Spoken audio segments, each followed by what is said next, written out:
কুমড়ো করবো চিংড়ি মাছ দিয়ে আর পেঁয়াজ দিয়ে।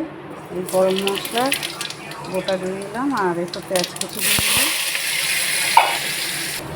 একটু নুন দিয়ে দিলাম। চাল কুমড়ো করবো পেঁয়াজ টেস দিয়ে। পেঁয়াজটা ভাজা হয়ে গেছে আর চিংড়ি মাছটা দিয়ে দেবো।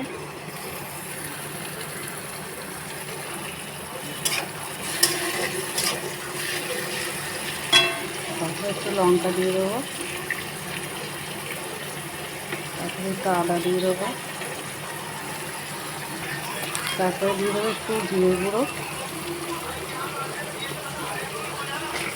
তারপরে একটু হলুদ। এটা ভালো করে কষিয়ে চাল কুমড়োটা দিয়ে দেবো। তারপরে চাল কুমড়োটা দিয়ে দেবো। মশলাটা কষানো হয়ে গেছে, এবার চাল কুমড়ো সব দিয়ে দেবো। চাল কুমড়ো দিয়ে দিলাম, ঢাকা দিয়ে দেবো আর একটু নুন দিয়ে দেবো। তারপর একটু মিষ্টি দিয়ে দেবো, তারপরে ঢাকা দিয়ে দেবো।